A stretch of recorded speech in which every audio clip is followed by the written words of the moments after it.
পাহাড় কাটার সাথে জড়িত সংঘবদ্ধ মাটির পাচারকারী সিন্ডিকেটের বিরুদ্ধে আইনগত ব্যবস্থা নেওয়ার পাশাপাশি অভিযান অব্যাহত রাখায় ক্ষুব্ধ হয়ে সিন্ডিকেটের প্রধানের নির্দেশে পূর্ব পরিকল্পনা মতে ডাম্পার ট্রাক চাপায় বনবিট কর্মকর্তা সাজ্জাদকে হত্যা করা হয় বলে দাবি র্যাবের।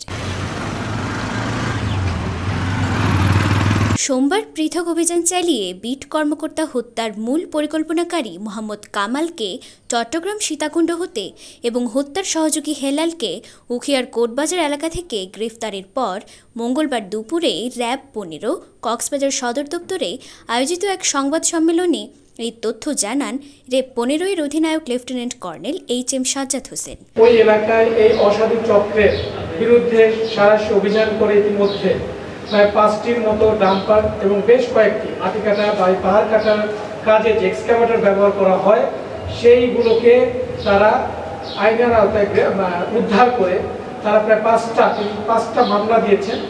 ৩০শে মার্চ এই হেলাল, তারপরে কামাল, বাপ্পি আরও কয়েকজন সদস্য মিলে তারা পরিকল্পনা করে যেভাবেই হোক এর প্রতিশোধ তাদের নিতে হবে।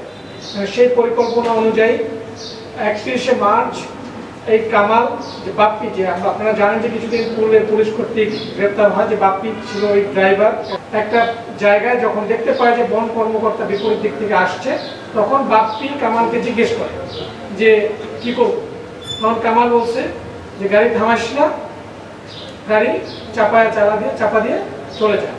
র্যাবের দাবি, কামাল ও হেলালকে গ্রেফতারের পর জিজ্ঞাসাবাদে তারা মাটি পাচারকারী সিন্ডিকেটের সঙ্গে জড়িত ও বিট কর্মকর্তা হত্যাকাণ্ডের সাথে সম্পৃক্ত ছিল বলে স্বীকার করে।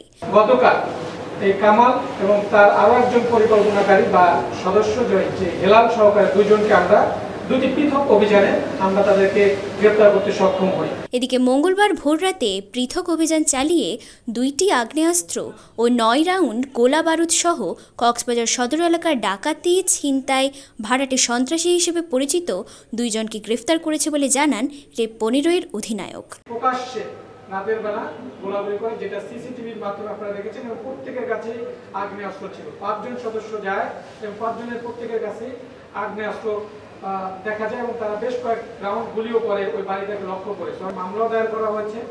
তারপরে আমরা আমাদের ছায়াতদন্ত শুরু করি এবং এই সিন্ডিকেটের সদস্যদেরকে আইনের আওতায় নিয়ে আসার জন্য আমরা আমাদের কার্যক্রম শুরু করি। ইয়াসিনকে প্রাথমিক জিজ্ঞাসাবাদে সে আত্মগোপনের জন্য একটা চিল্লায় চলে যায়, তার জীবন যাতে আমরা তাকে এবং তার একজন সহযোগী সহকারে আমরা তাকে গ্রেফতার করতে সক্ষম হই। গ্রেফতারকৃতদের বিরুদ্ধে আইনানুগ ব্যবস্থা গ্রহণ প্রক্রিয়াধীন বলে জানায় র্যাবের এই কর্মকর্তা। News desk, TTN, Cox's Bazar.